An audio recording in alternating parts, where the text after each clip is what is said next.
Hello students, welcome back. तो next है हमारा चैप्टर फर्स्ट का लेक्चर 6 और इस वाले वीडियो में बात करेंगे compressive strength of concrete. Right, compressive strength of concrete. Compressive strength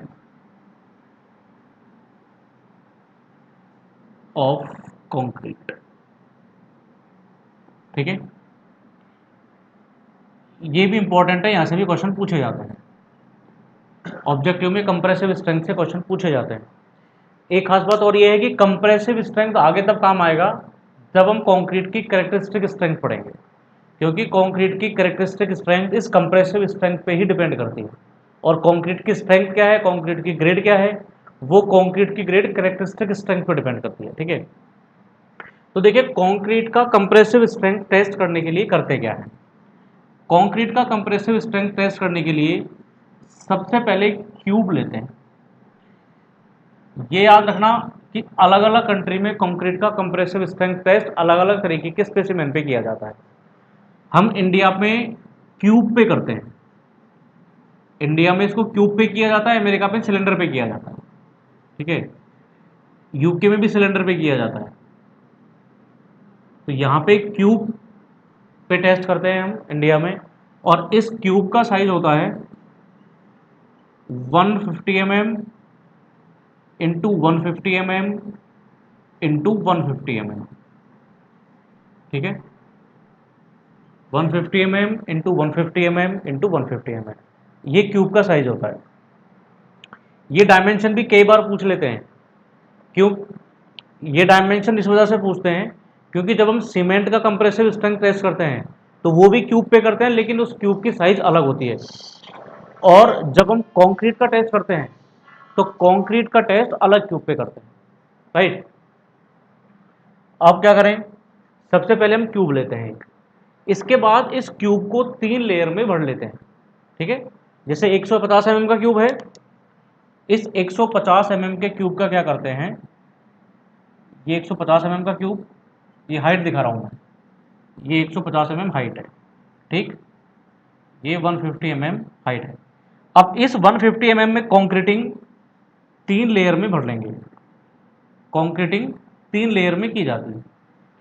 जो मर्जी ग्रेड की कंक्रीट लो आप, जो मर्जी, जो तुम्हारा मर्जी हो वो रेशियो लो, 1:4 का लो, 1:2 का लो, 1:6 का लो, 1:53 का लो, जो तुम्हारी मर्जी हो वो रेशियो ले लो, इसमें कोई बाउंडेशन नहीं है। क्योंकि जो भी आप रेशियो लोगे उसके अकॉर्डिंग स्ट्रेंथ वेरी करेगा। तो 150 mm के क्यूब को सबसे पहले एक लेयर भरा, लगभग 50 mm का। इस एक लेयर को भरने के बाद अच्छे से रैम किया जाता है, और रैम करते हैं टेम्पिंग रोड से। इसको रैम करते हैं, इस तरीके की एक टेम्पिंग रोड होती है, इस तरीके की एक टेम्पिंग रोड होती है। इस टेम्पिंग रोड की लंबाई होती है 600 mm और इसका डायमीटर होता है 16 mm। इस रोड से इस तरह से इसको अच्छे से रैम करेंगे, इवनली रैम करेंगे, अच्छे से कॉम्पैक्ट हो जाए। इसी इसके बाद फिर दूसरी लेयर डालेंगे, उसको अच्छे से रैम करेंगे, तीसरी लेयर डालेंगे, उसको अच्छे से रैम करेंगे। ठीक है, और इस तरह से पूरे क्यूब को रैम करके अच्छे से प्रिपेयर कर लिया जाता है। जब कंक्रीट इस ब्लॉक में पूरे में भर जाएगा, अब ये ब्लॉक लकड़ी का भी हो सकता है मोल्ड, और स्टील का भी हो सकता है। आजकल मोल्ड स्टील का ही काम में लिया जाता है। ठीक है, अब इसके बाद क्या करेंगे, कंक्रीटिंग कर ली। कंक्रीटिंग करने के बाद इस स्पेसिमेन को 90% ह्यूमिडिटी में रखा जाता है। सबसे किस में रखा जाता है, 90% ह्यूमिडिटी में रखा जाता है। 90% ह्यूमिडिटी में रखा जाता है। कितनी देर के लिए, 24 घंटे के लिए। मतलब 24 घंटे तक इस स्पेसिमेन को डिस्टर्ब नहीं करते हैं, कास्टिंग के 24 घंटे के बाद। राइट, कास्टिंग के 24 घंटे के बाद तक डिस्टर्ब नहीं करते। आफ्टर 24 घंटे, 24 घंटे के बाद इसके जो मोल्ड है स्टील का, उस मोल्ड को तो खोल लिया जाता है, और अंदर से कंक्रीट का ब्लॉक निकाल के उस कंक्रीट के ब्लॉक को पानी में डाल देते हैं। Block of concrete, block of concrete is kept in water, kept in water, और उसको पानी में तब तक रखते हैं जब आपको कंक्रीट का कंप्रेसिव स्ट्रेंथ टेस्ट करना हो, जब आपको कंक्रीट का कंप्रेसिव स्ट्रेंथ टेस्ट करना हो। जब कंप्रेसिव स्ट्रेंथ टेस्ट करेंगे तब हम उस ब्लॉक को पानी में से बाहर निकालेंगे। Specimen is taken out, specimen is taken out from the water, from the water just before the test, just before the test. और टेस्ट, कंप्रेसिव स्ट्रेंथ टेस्ट किया जाता है कंक्रीट का कास्टिंग के 28 दिन बाद, ये ध्यान रखना। Compressive strength test, compressive strength test of concrete is performed after 28 days of casting। ठीक है, कास्टिंग करने के एक दिन तक तो उसको ह्यूमिडिटी में रखते हैं, बाकी के 27 दिन पानी में रखते हैं। तो कास्टिंग के 28 दिन के बाद स्पेसिमेन को बाहर निकाला जाता है और टेस्ट किया जाता है, राइट। इसके बाद बाहर निकाल लिया, और जो कंप्रेसिव स्ट्रेंथ टेस्ट है वो किया जाता है यूटीएम में, universal testing machine. Testing is done, testing is done in UTM, universal testing machine, universal testing machine, universal testing machine में टेस्ट किया जाता है। देखिए यूनिवर्सल टेस्टिंग मशीन क्या होती है। यूनिवर्सल टेस्टिंग मशीन में इस तरीके का एक प्लेट होता है, ठीक है, इस तरीके का प्लेट होता है, जैसे मेरा हाथ है। इस प्लेट के ऊपर सॉइल, जो कंक्रीट का स्पेसिमेन है, कंक्रीट का जो ब्लॉक है, उस ब्लॉक को रख दिया जाता है, और ऊपर से प्लंजर आता है, ऊपर से प्लंजर आता है। प्लंजर आएगा, प्लंजर इस स्पेसिमेन पे लोड एक्ट करेगा। कितना लोड लग चुका है वो सामने एलईडी में पढ़ लेते हैं कि कितना लोड लग चुका है। एक फिक्स रेट से लोड अप्लाई किया जाता है, और उस रेट, वो जो रेट से लोड अप्लाई किया जाता है वो रेट होता है 14 न्यूटन पर mm स्क्वायर पर मिनट। इस रेट से लोड को बढ़ाते हैं। जिस लोड पे इस कंक्रीट के ब्लॉक का क्रैक हो जाता है उस लोड को नोट कर लेंगे, वो लोड होगा फेलियर लोड, ठीक है, वो लोड होगा failure load.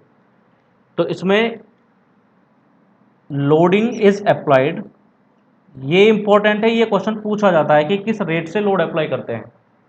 Loading is applied at the rate 14 Newton पर mm स्क्वायर पर minute until failure, until failure, failure तक लोड को बढ़ाते जाएंगे इस रेट से। तो ये इंपॉर्टेंट है 14 न्यूटन पर mm स्क्वायर पर मिनट, क्योंकि जब कभी सीमेंट का टेस्ट करेंगे तो सीमेंट के टेस्ट में ये नहीं होगा 14, वहाँ पे 35 के रेट से लोड एक्ट कराते हैं, और वहाँ पे स्पेसिमेन का साइज भी अलग होता है, 17.06 होता है। क्लियर। तो लोड अप्लाई कराया, किसी एक लोड पे स्पेसिमेन फेल कर जाएगा, किसी एक लोड पे स्पेसिमेन फेल कर जाएगा, तो फेलियर लोड तो आपको पता ही चल जाएगा कितने पे फेल हुआ, उससे आप कंप्रेसिव स्ट्रेंथ निकाल लोगे। कंप्रेसिव स्ट्रेंथ हो जाएगा failure load, failure load divided by cross sectional area, cross sectional area, इस तरह से स्ट्रेंथ आ जाएगी। तो ये आ जाएगा न्यूटन पर mm स्क्वायर में, न्यूटन पर mm स्क्वायर में आंसर आ जाएगा, क्योंकि जिस लोड पे जितने न्यूटन पे फेल होगा वो आपको पता होगा। क्रॉस सेक्शन एरिया आपको पता है 150 × 150। अब ये जो स्पेसिमेन है, इस स्पेसिमेन का एक सरफेस, जैसे मान लीजिए ये वाला सरफेस है, ये वाला सरफेस तो प्लेट के ऊपर रखा होगा, ये वाला सरफेस तो प्लेट के ऊपर रखा होगा, और जो ऊपर वाला सरफेस है ये, इस सरफेस पे लोड आता है, और वो लोड कौन एक करेगा, वो लोड लगाएगा प्लंजर, वो लोड लगाएगा प्लंजर। क्लियर। इस तरह से हम कंक्रीट का कंप्रेसिव स्ट्रेंथ टेस्ट परफॉर्म करते हैं। अब ये सपोज जो भी लोड आया, सपोज मान लेते हैं कि ये ए मान लेते हैं इसको, ये ए है, ये जो वैल्यू आई कंप्रेसिव स्ट्रेंथ की वो ए है। तो ये जो ए है ये एक कंक्रीट का कंप्रेसिव स्ट्रेंथ नहीं है। यहां पे ध्यान देने की बात ये है कि ये जो रिजल्ट आया एक टेस्ट का लोड बाय एरिया जो रिजल्ट आया वो कंक्रीट का कंप्रेसिव स्ट्रेंथ टेस्ट नहीं है, वो सिर्फ इस क्यूब की स्ट्रेंथ को बताएगा। जिस कंक्रीट से ये क्यूब बना है उस क्यूब की स्ट्रेंथ को नहीं बताएगा, सॉरी उस कंक्रीट की स्ट्रेंथ को नहीं बताएगा, ये सिर्फ एक क्यूब की स्ट्रेंथ को ही बताएगा। अगर आपको कंक्रीट की स्ट्रेंथ पता करनी हो, अब तुमको यहाँ पे कंक्रीट और क्यूब में भी मतलब समझना होगा। जिस कंक्रीट के मिक्स में से क्यूब बनाया गया है वो तो ये क्यूब है पर्टिकुलर, और वो पूरा जो कंक्रीट का मिक्स है वो कंक्रीट है। इन दोनों की स्ट्रेंथ अलग अलग होगी, और अलग अलग क्यों होगी? क्योंकि ये डिपेंड करेगा क्वालिटी कंट्रोल पे। आपने क्यूब को बनाने के लिए किस तरीके का क्वालिटी कंट्रोल किया, लोड की एप्लीकेशन क्या थी, स्पेसिमेन का साइज क्या था, कॉम्पैक्शन किस तरीके का था, बहुत सारी चीज़ें होती हैं जिन पे कंप्रेसिव स्ट्रेंथ डिपेंड करता है। तो डिग्री ऑफ क्वालिटी या क्वालिटी कंट्रोल किस तरीके का था, उसके हिसाब से हर क्यूब की स्ट्रेंथ अलग अलग आएगी। ठीक है, तो इस एक क्यूब की स्ट्रेंथ को कंक्रीट मिक्स की कंप्रेसिव स्ट्रेंथ नहीं बोलेंगे। अगर तुमको कंप्रेसिव स्ट्रेंथ कंक्रीट का निकालना होगा तो इस तरह से कम 3 क्यूब टेस्ट करने पड़ेंगे। इस तरह से कम 3 क्यूब टेस्ट करने पड़ेंगे। ठीक है, 3 क्यूब टेस्ट किए, सपोज करिए कि एक का रिजल्ट आया ए, एक का रिजल्ट आया बी, एक का रिजल्ट आया सी। ये 3 क्यूब टेस्ट कर लिए। अब इन 3 क्यूब का जो एवरेज होगा, इन 3 क्यूब का जो एवरेज होगा ए प्लस बी प्लस सी बाय 3, ये सपोज डी आता है। क्लियर? इस डी को बोला जाएगा कंप्रेसिव स्ट्रेंथ ऑफ कंक्रीट। इसको बोला जाएगा कंप्रेसिव स्ट्रेंथ ऑफ कंक्रीट। ये जो एबीसी है, ये एबीसी कंप्रेसिव स्ट्रेंथ कंक्रीट की नहीं है, ये भी अलग स्पेसिमेन की है, मतलब अलग क्यूब की है, ये भी अलग क्यूब की है, ये भी अलग क्यूब की है। तो अगर कंक्रीट का कंप्रेसिव स्ट्रेंथ टेस्ट करना हो तो कितने क्यूब का एवरेज लेंगे? 3 क्यूब का एवरेज लेंगे। ये क्वेश्चन काफी बार पूछा जा चुका है, ये क्वेश्चन काफी बार पूछा जा चुका है कि कितने टेस्ट पे कितने क्यूब पे टेस्ट परफॉर्म करते हैं कंप्रेसिव स्ट्रेंथ टेस्ट, कितने क्यूब पे परफॉर्म करते हैं? 3 पे, और 3 का एवरेज लिया जाता है। लेकिन एक क्वेश्चन तो ये हो गया, दूसरा क्वेश्चन यहां से ये पूछा जाता है कि ये जो 3 क्यूब है, इन 3 क्यूब में किसी भी क्यूब का डेविएशन इसके एवरेज से प्लस माइनस 15% से ज़्यादा नहीं होना चाहिए। कैसे? जैसे ये ए है और एवरेज इनका आ गया डी, तो डी से इन तीनों में से किसी का भी, ए का, बी का, सी का, इन तीनों का डेविएशन प्लस माइनस 15% से ज़्यादा नहीं होना चाहिए। जैसे सपोज करिए इसका डेविएशन कितना होगा, A minus D by D into 100, B का हो जाएगा B minus D by D into 100, और सी का हो जाएगा C minus D by D into 100।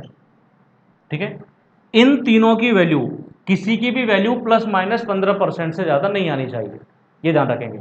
जैसे सपोज करिए इसकी वैल्यू 12 आया, इसका वैल्यू 13 आया, इसका वैल्यू सपोज करिए कि 16 आया, तो ये वाले क्यूब की वैल्यू 15% से ज़्यादा है, तो इस क्यूब को इस टेस्ट से रिजेक्ट कर देंगे। इस क्यूब के रिजल्ट को इस टेस्ट में काम नहीं लिया जाएगा, ये सी वाला क्यूब टेस्ट से आउट हो जाएगा। अब इसकी जगह पे तुम कोई नया क्यूब काम में लो, इसके लिए एक नया क्यूब काम लो। इसलिए जो नंबर ऑफ क्यूब कास्ट किए जाते हैं कम से कम, नंबर ऑफ क्यूब जो कास्ट किए जाते हैं कम से कम, उनका नंबर तो रहता है 6, कम से कम 6 क्यूब कास्ट करने पड़ेंगे। और नंबर ऑफ क्यूब जिन पे टेस्ट परफॉर्म किए जाते हैं, नंबर ऑफ क्यूब जो टेस्ट परफॉर्म किए जाते हैं उनका नंबर होता है 3। ये 6 क्यों हुआ? अगर सपोज करिए कि कोई क्यूब टेस्ट से फेल हो गया, तब क्यूब कहां से लाओगे 28 दिन वाला? इसलिए नंबर ऑफ क्यूब जो कास्ट किए जाते हैं, कम से कम 6 क्यूब कास्ट किए जाते हैं, लेकिन जिन क्यूब पे टेस्ट परफॉर्म किया जाता है वो 3 है। तो ये दोनों भी आपको याद रखने हैं। ये चीज भी याद रखनी होगी कि individual variation should not be more than plus minus 15%। Individual variation या deviation, individual deviation of any cube should not be more than plus minus 15%। अगर प्लस माइनस 15% से ज़्यादा का डेविएशन है किसी भी क्यूब का, तो उस क्यूब को हम टेस्ट से बाहर कर देंगे। ठीक है, क्या क्या क्वेश्चन पूछे जा सकते हैं यहां से? एक पूछी जा सकती है स्पेसिमेन की साइज, मोल्ड की साइज, जिसपे हम कंप्रेसिव स्ट्रेंथ पता करते हैं 150 इंटू 150 इंटू 150। इसके अलावा पहले पूछी जाती थी इसके टैंपिंग रोड की साइज 16 mm डायमीटर और 600 mm लेंथ। इसके अलावा पूछा जा सकता है ये वाला कि कम से कम कितने क्यूब कास्ट किए जाते हैं 6, कितने क्यूब पे टेस्ट किया जाता है 3 पे, और डेविएशन कितने से ज़्यादा नहीं होना चाहिए, प्लस माइनस 15% से ज़्यादा का डेविएशन नहीं होना चाहिए। इस तरह से हम ये परफॉर्म करते हैं कंप्रेसिव स्ट्रेंथ टेस्ट, राइट। दूसरी चीज, ये तो प्रोसीजर हुआ। यहां से क्वेश्चन जो मैंने बताए 3-4 क्वेश्चन ये पूछे जा सकते हैं। इसके अलावा कंप्रेसिव स्ट्रेंथ किन किन चीजों पे डिपेंड करता है, यहां से भी क्वेश्चन पूछे जाते हैं। यहां से भी क्वेश्चन पूछे जाते हैं। Factors affecting compressive strength of concrete, factors affecting factors affecting compressive strength of concrete, compressive strength of concrete। मतलब कौन कौन से फैक्टर्स हैं जो कंक्रीट की कंप्रेसिव स्ट्रेंथ को अफेक्ट करते हैं। मैं पहले उन फैक्टर्स का नाम लिख देता हूं, फिर एक एक करके डिस्कस करेंगे। सबसे पहला फैक्टर है size of specimen, size of specimen मतलब जो क्यूब काम में ले रहे हैं उसका साइज क्या है। दूसरा है मिक्स प्रोपोर्शन, मिक्स प्रोपोर्शन। तीसरा है rate of loading, rate of loading. एक हो जाएगा वाटर सीमेंट रेशो, एक हो जाएगा degree of compaction, degree of compaction. एक हो जाएगा age of cement, age of cement. एक हो जाएगा shape and size of aggregate, shape and size of aggregate. एक हो जाएगा grading of aggregate, grading of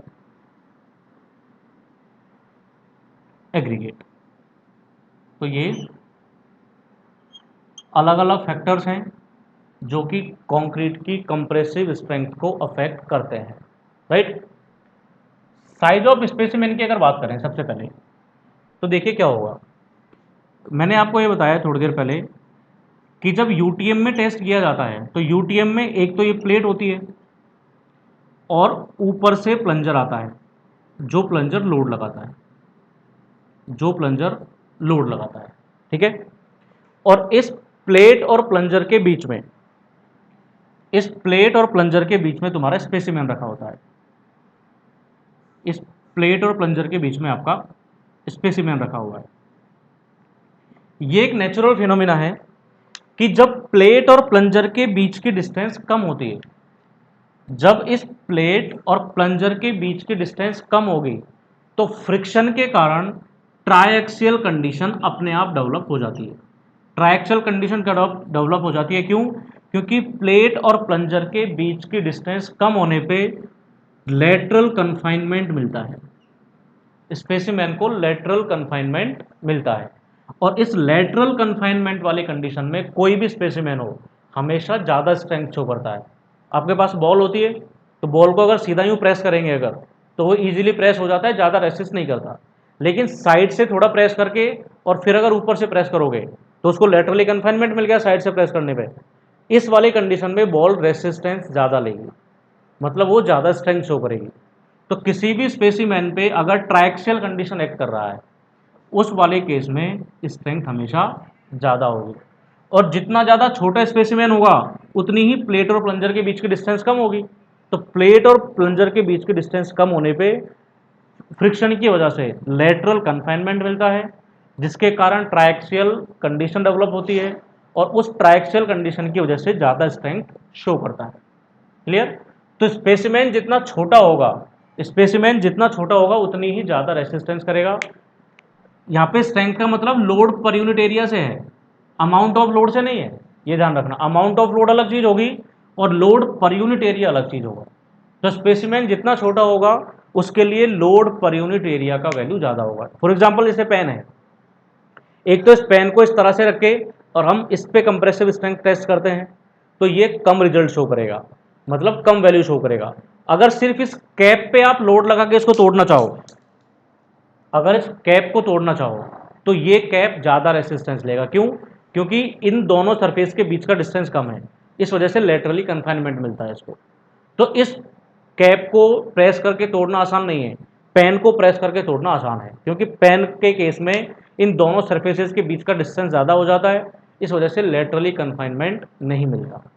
ठीक है? और ये इफेक्ट काम करता है कंक्रीट में लगभग 450 mm के आसपास तक। अगर 450 mm से ज़्यादा स्पेसिमेन की साइज हुई तो फिर ये वाला फंक्शन काम नहीं करता। क्लियर? तो लेटरली कन्फाइनमेंट फिर नहीं मिलता, मतलब जो साइज के साथ स्ट्रेंथ वेरी करेगा वो 450 mm तक करता है। क्लियर?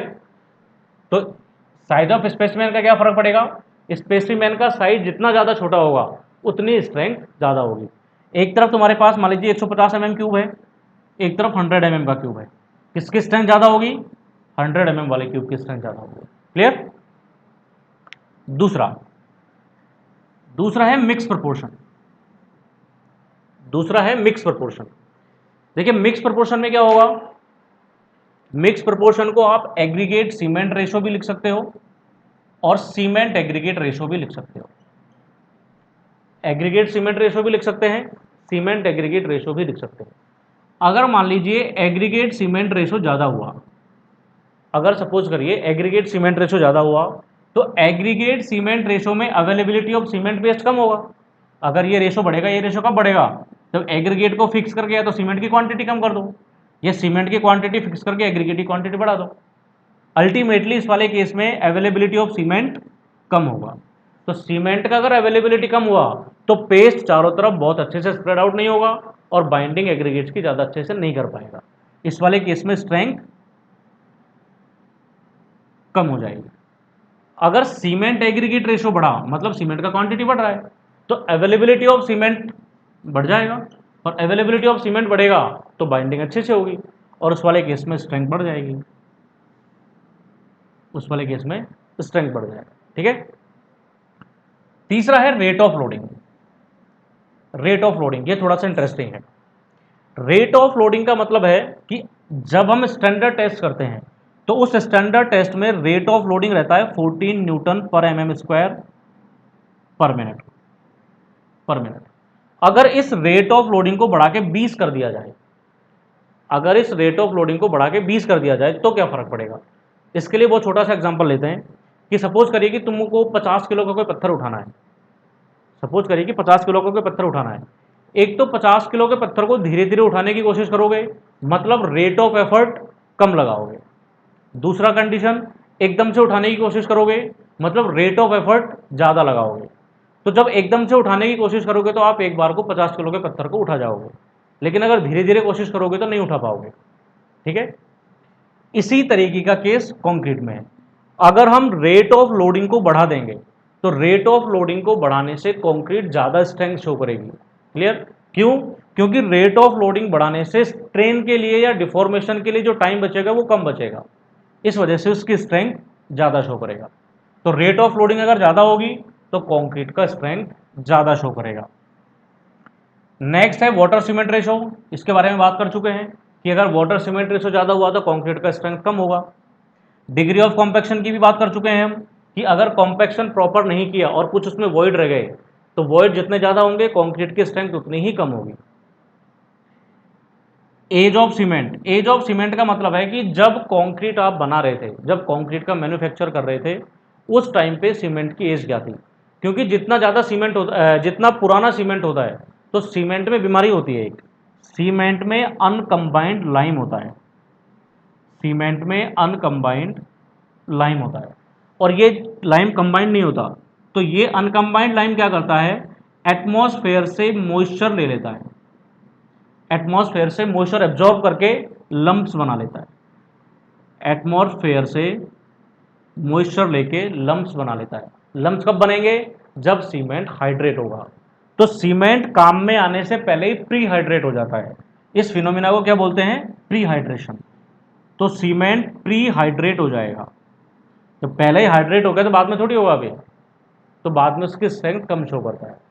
अगर काम लेने टाइम पे, जब तुम मैन्युफैक्चर कर रहे हो कंक्रीट का, उस टाइम पे अगर सीमेंट की उम्र ज़्यादा है, सीमेंट की एज ज़्यादा है, तो कंक्रीट कम स्ट्रेंथ शो करेगा।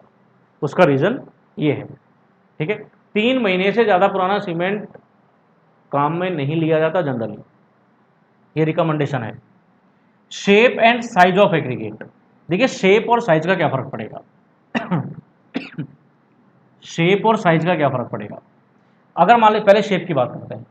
अगर तुम्हारे पास एक तरफ इस तरीके के एग्रीगेट्स हैं, एक तरफ राउंडेड साइज के एग्रीगेट हैं, एक तरफ मान लीजिए तुम्हारे पास क्यूबिकल एग्रीगेट हैं, इस तरह के क्यूबिकल एग्रीगेट्स हैं, एक तरफ तुम्हारे पास इस तरफ कोनिकल शेप के एग्रीगेट्स हैं, ठीक है, मतलब एंगुलर एग्रीगेट्स हैं। एक तरफ तुम्हारे पास इस तरीके के एलोंगेटेड एग्रीगेट्स हैं, मतलब इस तरीके के एग्रीगेट हैं तुम्हारे पास। तो इनका क्या फर्क पड़ेगा? अगर राउंडेड एग्रीगेट होंगे तो राउंडेड एग्रीगेट्स में आपस में इंटर सरफेस फ्रिक्शन बहुत कम होता है, जिसकी वजह से ये मूव कर सकते हैं। मूव किया तो क्रैक डेवलप होगा, मतलब स्ट्रेंथ बहुत ज़्यादा नहीं मिलेगी। ये जो एंगुलर शेप के एग्रीगेट होते हैं, ये जो एंगुलर शेप के एग्रीगेट होते हैं, एंगुलर शेप के एग्रीगेट में देखिए इंटरलॉकिंग बहुत अच्छी होती है, ये आसानी से मूव नहीं करते हैं। इस वजह से एंगुलर शेप एग्रीगेट सबसे ज़्यादा स्ट्रेंथ देता है, उसके बाद देता है क्यूबिकल। और ये जो इस तरीके के फ्लैकी या फिर इलोंगेटेड, फ्लैकी या इलोंगेटेड, इनका नाम तुमने सुना होगा, अभी मैं यहाँ पर डिस्कस नहीं करूँगा, जब कभी बिल्डिंग मटेरियल पढ़ेंगे तब डिस्कस करेंगे। तो फ्लैकी या जो इलोंगेटेड पार्टिकल्स होते हैं, ये सबसे कम स्ट्रेंथ शो करते हैं, क्योंकि इनमें सबसे ज़्यादा वॉइड्स होते हैं। ठीक है, तो सबसे ज़्यादा स्ट्रेंथ देगा एंगुलर साइज, एंगुलर शेप का एग्रीगेट, फिर क्यूबिकल, और सबसे कम फ्लैकी। अब बात करते हैं साइज की। देखिए जितनी पार्टिकल की साइज कम होगी उतने ही ज़्यादा जॉइंट होंगे, जितने ज़्यादा जॉइंट होंगे उतनी ही वॉइड्स की पॉसिबिलिटी बढ़ती जाएगी। तो अगर साइज कम करोगे तो उसकी स्ट्रेंथ कम होती चली जाएगी एक लिमिट तक। अगर हम कोर्स एग्रीगेट की साइज बढ़ाते हैं तो कंप्रेसिव स्ट्रेंथ बढ़ती है। क्यों? क्योंकि वॉइड्स कम होते जाते हैं। लेकिन एक लिमिट के बाद अगर स्पेसिमेन का साइज बहुत बड़ा रख दिया तुमने, तो नंबर ऑफ जॉइंट कम हो जाएंगे, नंबर ऑफ जॉइंट कम हो जाएंगे जो बाइंड करने का काम करेंगे। ठीक है, जो बाइंड करने का काम करेंगे, तो उस वाले केस में फिर स्ट्रेंथ कम होना शुरू हो जाती है। इसको इस तरह से समझ सकते हैं कि एक तरफ तुम्हारे पास इस साइज के पार्टिकल है, मान लेते हैं इस वाली साइज के पार्टिकल है। अब इन पार्टिकल्स को कोट करने के लिए सीमेंट भी है और पार्टिकल की साइज बहुत ज़्यादा बड़ी नहीं है, तो ये सीमेंट का पेस्ट इनको आराम से होल्ड करके रख सकता है। लेकिन अगर पार्टिकल की साइज, अगर एग्रीगेट की साइज बहुत ज़्यादा बड़ी हो जाए, तो इस वाले केस में जॉइंट ज़्यादा है, इस वाले केस में जॉइंट कम है, तो अब जो मोटार या सीमेंट इनको होल्ड करके रखेगा वो कंपैरेटिवली वीक होगा इनकी तुलना में। जो एग्रीगेट्स हैं बहुत बड़े साइज के, इनके रेस्पेक्ट में ये जो बॉन्ड है वो वीक हो जाएगा और इस बॉन्ड को टूटने का खतरा ज़्यादा रहेगा। तो एक लिमिट से ज़्यादा अगर एग्रीगेट की साइज भी बढ़ा दी जाएगी, उस वाले केस में भी कंक्रीट की स्ट्रेंथ कम हो जाती है। ठीक है, इसकी वजह से हमने पहले भी कहा था कि जनरली 20 से 25 mm, 20-25 mm से ज़्यादा बड़े साइज के कोर्स एग्रीगेट काम में नहीं लिए जाते कंक्रीट में। इसके बाद आता है grading of aggregate. Grading of aggregate, जो ग्रेडिंग है वो ग्रेडिंग दो तरीके की होती है। एक को बोलते हैं वेल ग्रेडेड एग्रीगेट्स, इस सॉइल में भी होता है वेल ग्रेडेड और पुअरली ग्रेडेड। एक होता है वेल ग्रेडेड, एक होता है पुअरली ग्रेडेड, और इस पुअरली ग्रेडेड को यूनिफॉर्मली ग्रेडेड भी बोलते हैं, इसको यूनिफॉर्मली ग्रेडेड भी बोलते हैं। देखिए इनका मतलब क्या है।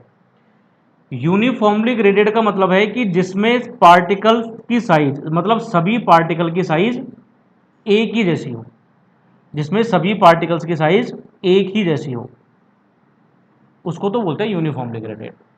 अब अगर सभी पार्टिकल की साइज मान लीजिए एक ही है, इसमें जो कोर्स एग्रीगेट है या जो पार्टिकल्स लिए आपने एग्रीगेट, उन एग्रीगेट की साइज एक ही है, मतलब एक ही साइज के एग्रीगेट है।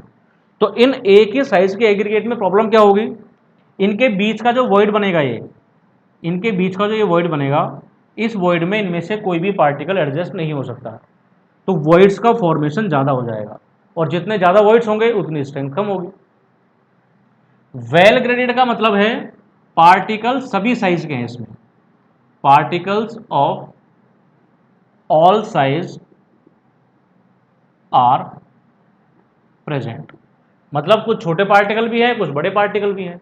तो इसमें क्या होगा, जो कोई वॉइड होगा उसमें छोटा पार्टिकल आ जाएगा, बड़ा वॉइड होगा बड़ा पार्टिकल आ जाएगा। तो इसमें क्या होगा, जो वॉइड्स हैं वो वॉइड्स बहुत ज़्यादा नहीं बचेंगे, क्योंकि छोटे बड़े पार्टिकल से वो अरेंज हो जाएंगे। तो वेल ग्रेडेड एग्रीगेट की स्ट्रेंथ ज़्यादा होती है। तो कंक्रीट अगर वेल ग्रेडेड एग्रीगेट से बनी हुई है तो उसकी स्ट्रेंथ ज़्यादा होगी, पुअरली ग्रेडेड से बनी है या यूनिफॉर्मली ग्रेडेड से बनी है तो उसकी स्ट्रेंथ कम होगी। क्लियर। तो ये था compaction compressive strength test of concrete, और कौन कौन से फैक्टर्स अफेक्ट करते हैं कंप्रेसिव स्ट्रेंथ को। इसमें सिर्फ इतना ही। Thank you so much, have a good day.